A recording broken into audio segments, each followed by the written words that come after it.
Hello student, इस class में हम लोग time response of second order system देखेंगे। हम लोगों ने पिछली क्लास में time response of first order system देखा था। आप लोग देख सकते हैं यहाँ पे मैंने एक ब्लॉक डायग्राम शो किया है। आर एस इनपुट है, सी एस आउटपुट है। जो फॉरवर्ड पाथ गेन है मेरा वो omega N square upon S S plus 2 zeta omega N है। यहाँ पे जीटा ओमेगा एन का अपना अपना सिग्निफिकेंस है। ओमेगा एन जो है नेचुरल फ्रिक्वेंसी ऑफ ऑसिलेशन है और जीटा जो है वो डैम्पिंग फैक्टर है। ठीक है, इसका जब मैं ट्रांसफर फंक्शन लूँगा C S by R S तो फीडबैक के कॉन्सेप्ट से वो कुछ इस तरीके से आएगा। G S upon 1 plus G S H S करेंगे तो ये आ जाएगा। ठीक है, time response of second order system के लिए जो सबसे अच्छा रिस्पॉन्स है वो यूनिट स्टेप इनपुट के लिए मिलता है। तो हम लोग सिर्फ यूनिट स्टेप इनपुट का एनालिसिस यहाँ पे देखेंगे। यूनिट इम्पल्स और यूनिट रैंप इनपुट का एनालिसिस आप लोगों को असाइनमेंट में करना है। तो यहाँ पे जो सबसे शानदार जो एनालिसिस है या फिर रिस्पॉन्स है वो हम लोग को यूनिट स्टेप में मिलता है। आप लोग देख सकते हैं R S equal to 1 upon S मैंने यहाँ पे पुट किया हुआ है। जब मैं इसका partial fraction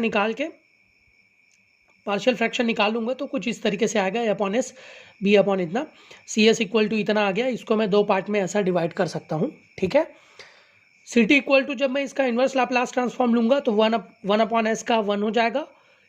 E to the power, यहाँ पे आप देख सकते हैं इसको मैं अलग अलग कर सकता हूँ, एस अपॉन इतना and zeta omega N upon इतना। तो e to the power minus zeta omega N T dot cos omega D T, ये आप लोग का इन्वर्स लाप्लास ट्रांसफॉर्म हो जाएगा, plus zeta omega N upon omega D. यहाँ पे भी वही वाला कॉन्सेप्ट लगाऊंगा, e to the power minus zeta omega N T sine omega D T, ये हो जाएगा आपका। ठीक है, एस प्लस ए अपॉन एस प्लस ए का स्क्वायर प्लस बी का स्क्वायर। सिमिलरली आप यहाँ पर बी अपॉन एस प्लस ए का स्क्वायर प्लस बी का स्क्वायर, ये वाला फॉर्मूला इन्वर्स लाप्लास ट्रांसफॉर्म के लिए लगेगा। जब मैं इसको सॉल्व करूंगा, यहाँ पे आप देख सकते हैं मैंने 1/1 माइनस जीटा स्क्वायर कॉमन लिया है और e to the power minus zeta omega N T दोनों पार्ट से मैंने कॉमन ले लिया है। तो यहाँ पे आप देख सकते हैं कुछ इस तरीके से लिख सकता हूँ। यहाँ पे मैं आप लोगों को बता दूँ कि sine phi is equal to root over 1 minus zeta square होता है और cos phi is equal to zeta होता है। तो tan phi is equal to इन दोनों का रेशियो हो जाएगा और C T is equal to ये वाला टर्म मुझे मिल जाएगा। सवाल ये उठता है कि ये तो मेरा इन्वर्स लाप्लास ट्रांसफॉर्म निकल गया, फाइनल रिस्पांस निकल गया, लेकिन इसका एनालिसिस कैसे करूं? तो इसके कई केसेस हो सकते हैं मेरा, जैसा कि मैंने बताया था कि डीप जीटा जो है डैम्पिंग फैक्टर है। अब मैं आपको बता दूं कि DAMP इसका मतलब क्या होता है। डैम्प का मतलब होता है डिक्रीजिंग एम्पलीट्यूड। ठीक है, डिक्रीजिंग एम्पलीट्यूड। तो ये डिक्रीजिंग एम्पलीट्यूड बहुत सारे टाइप का होगा। ये आप लोग का डिक्रीजिंग एम्पलीट्यूड सिंपल ऐसा हो सकता है, सस्टेन फ्रीक्वेंसी ऑफ ऑसिलेशन हो सकता है, इंक्रीजिंग फ्रीक्वेंसी ऑफ ऑसिलेशन हो सकता है। तो सबसे पहले हम लोग केस देखेंगे जब जीटा की वैल्यू 0 से 1 के बीच रहेगी। तो जीटा की वैल्यू जब 0 से 1 के बीच रहती है तो इसका रिस्पॉन्स मतलब जीटा की वैल्यू हम लोग 0.1, 0.2 से लेकर 0.9 तक जब हम लोग चूज करते हैं तब सी टी का रिस्पॉन्स कुछ इस तरीके से ड्रॉ किया जा सकता है। आप लोग देख सकते हैं जीटा इज लेस देन 1 है तो ये डैम्प्ड फ्रीक्वेंसी ऑफ ऑसिलेशन है। डैम्प मतलब decreasing amplitude frequency of oscillation. ठीक है, तो कुछ इस तरीके से रिस्पॉन्स रहेगा। सिमिलरली जब हम लोग जीटा की वैल्यू को 0 कंसिडर करते हैं तो इसको मैं अनडैम्प्ड बोलता हूं, अनडैम्प्ड गेस बोलता हूं। अनडैम्प्ड मतलब नॉट डैम्पिंग, नॉट डैम्पिंग मतलब डिक्रीजिंग एम्पलीट्यूड यहाँ पे नहीं होगा। तो जीटा इक्वल टू 0 में अनडैम्प्ड के केस में सी टी का वैल्यू ये हो जाएगा जो पहले हम लोगों ने फाइनल इन्वर्स लाप्लास ट्रांसफॉर्म देखा था। इसको मैं 1 minus cos omega N T लिख सकता हूँ फॉर्मूला से, sine A plus pi by 2 is equal to sine A.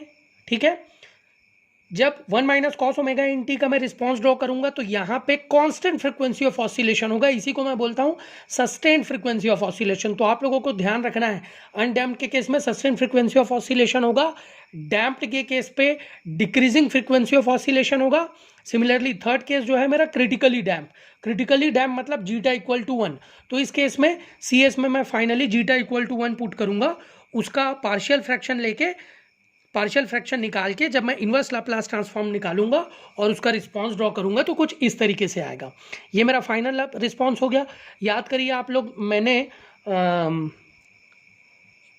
Ramp input के लिए फर्स्ट ऑर्डर सिस्टम के लिए इक्वेशन लिया था, वो भी कुछ इसी तरीके से मिला था और उसका रिस्पांस भी कुछ इस तरीके से ड्रॉ हुआ था। तो यहाँ पे ये 2% का मेरा एरर आ रहा है, स्टडी स्टेट फाइनल वैल्यू मेरा 1 है। तो 1 में पहुंचने के लिए 2% का एरर आ रहा है, 98% तक ये 4 टाइम कांस्टेंट में 98% की वैल्यू ये अचीव कर रहा है। किस केस में? क्रिटिकली डैम्प सिस्टम में। सिमिलरली मेरा over damp system, over damp मतलब डैम्पिंग ज़्यादा होना, डैम्पिंग ज़्यादा होना मतलब जीटा इज ग्रेटर देन 1। तो जब जीटा की वैल्यू ग्रेटर देन 1 रहेगी तो हम लोग इसको फिर से सॉल्व कर सकते हैं सी एस को, ठीक है। और जब सी एस को मैं पार्शियल फ्रैक्शन निकाल के सॉल्व करूंगा तो C T equal to 1 plus E to the power minus zeta plus root over zeta square minus 1 omega N T upon 2 root over zeta square minus 1 under in bracket zeta plus root over zeta square minus 1 minus of E to the power minus zeta minus root over zeta square minus 1 omega N T upon 2 root over zeta square minus 1 under in bracket zeta minus root over zeta square minus 1। ये मुझे मिल जाएगा। इसका जब मैं response draw करता हूँ तो मुझे कुछ इस तरीके से मिलेगा। C T is equal to, देख सकते हैं आप लोग, जीटा की वैल्यू 0.2 है, मतलब डैम्प्ड है, ये डैम्पिंग का केस है, डैम्प्ड है ना। फिर उसके बाद अंडर डैम्प्ड है, जीटा इक्वल टू 0.6, ये भी अंडर डैम्प्ड है, जीटा इक्वल टू 1, ये आप लोग का क्रिटिकली डैम्प्ड है। ओवर डैम्प्ड मतलब जीटा इक्वल टू 2, ये मेरा ओवर डैम्प्ड का केस है। तो बोल सकते हो कि as well as the value of the zeta will increase, my responses will move toward the x-axis, and x-axis is nothing but omega nt, that is natural frequency of oscillation with respect to time। अब देखते हैं कि इन सारे analysis को जब मैं combine करता हूं तो कंबाइन करने पर मुझे location of roots of characteristic equation निकालता हूं मैं। इन सारे एनालिसिस को एक साथ कंबाइन करता हूं। आप लोग देख सकते हैं कि कैरेक्टरिस्टिक इक्वेशन मैंने यहाँ पे लिखा हुआ है, C S upon R S equal to omega N square upon S square plus 2 zeta omega N S plus omega N square. ये मेरा कैरेक्टरिस्टिक ट्रांसफर फंक्शन है। इसका कैरेक्टरिस्टिक इक्वेशन क्या होगा? जो मेरा डिनोमिनेटर वाला टर्म है वो, तो मेरा डिनोमिनेटर वाला टर्म इज इक्वल टू 0, ठीक है। इसका जब मैं रूट्स निकालूंगा तो रूट्स मेरे को S1 और S2 मिलेगा, that is minus zeta omega N plus J omega N root over 1 minus zeta square and S2 equal to minus zeta omega N minus J omega N root over 1 minus zeta square.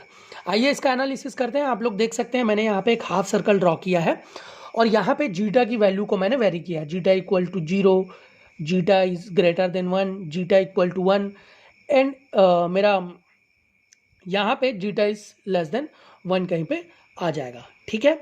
तो आप लोग देख सकते हैं सबसे पहले मेरा value जो मेरा रिस्पॉन्स है वो अनडैम्प्ड मिलता है, फिर अंडर डैम्प्ड मिलता है, फिर क्रिटिकली डैम्प्ड, फिर उसके बाद कहीं जाकर ओवर डैम्प्ड मुझे मिलता है, ठीक है।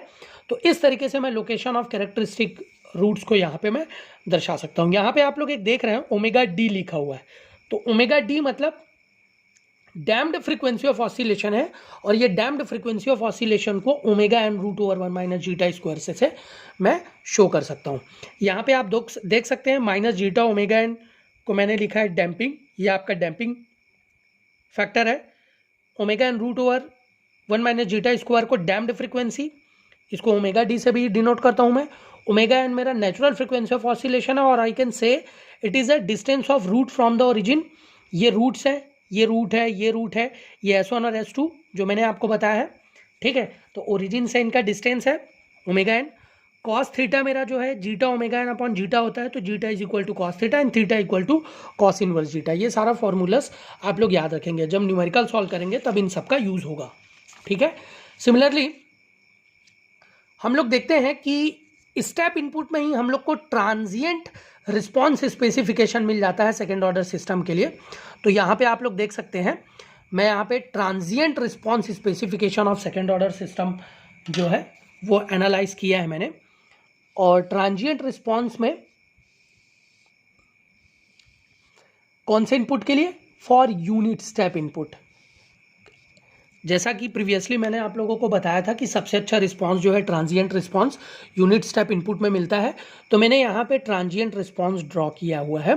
ट्रांजिएंट रिस्पांस, ये वाला रिस्पांस मेरा अंडर डैम्प्ड सिस्टम के लिए है, अंडर डैम्प्ड सिस्टम के लिए है। और अंडर डैम्प्ड सिस्टम में कुछ इस तरीके से मेरा रिस्पांस ड्रॉ होता है। इस रिस्पांस में ये वाली वैल्यू जो है 100% वैल्यू है और ये वाली वैल्यू जो है 50% वैल्यू है।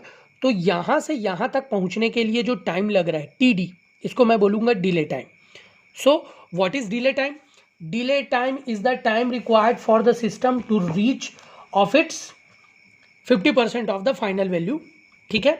सेकेंड है मेरा 1 तक पहुंचने के लिए। तो देखिए यहाँ तक ये 1 को यहाँ पे मैं क्रॉस कर रहा हूँ इस रिस्पॉन्स में, तो ये मेरा राइज टाइम हो जाएगा। राइज टाइम को मैं कैसे डिफाइन कर सकता हूँ?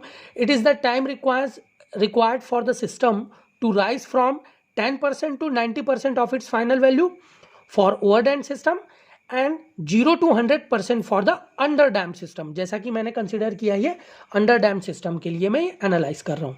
तीसरा है मेरा यहाँ से यहाँ तक का वैल्यू टीपी, पीक टाइम। ये पीक है, इसका सबसे हाईएस्ट पॉइंट है, इसलिए मैं इसको पीक टाइम बोलूंगा। और पीक टाइम को मैं इस तरीके से डिफाइन कर सकता हूँ कि it is the time required for the response to reach the first peak of the time response और first peak overshoot, to reach the first peak of the time response और फर्स्ट पीक ओवरशूट। तो आप लोग ध्यान रखेंगे, इसको मैं peak overshoot भी बोलूंगा। तो मैक्सिमम पीक ओवरशूट को कैसे डिफाइन करूंगा? एमपी को परसेंटेज ऑफ एमपी, इसको मैं बोल सकता हूं it is the normalized difference between the peak of the time response and steady state output. ठीक है, तो इसको सिंपली डिफाइन करने के लिए e⁻ zeta upon √1 zeta square into 100 का फॉर्मूला का मैं यहाँ पे यूज़ करता हूँ। सबका फॉर्मूला मैं यहाँ पे लिखा हुआ हूँ, आप लोग देख सकते हैं। राइज टाइम के लिए अलग है, पीक टाइम के लिए अलग है, आप लोग नोट करते चलेंगे। ठीक है, similarly settling time. What is settling time? So it is the time required for the response to reach and stay within the specified range, that is from 2% to 5% of its final value. ये मेरा हो जाएगा settling time. और जैसा कि मैंने आप लोग को बताया था, किसी भी सिस्टम को सेटल होने में कितने टाइम कांस्टेंट लगते हैं? तो 4 टाइम कांस्टेंट लगते हैं। तो यहाँ पे टाउ इज इक्वल टू क्या है? एक्चुअल में 1/जीटा⍵n है। ठीक है, तो ये मेरा सेटलिंग टाइम हो गया।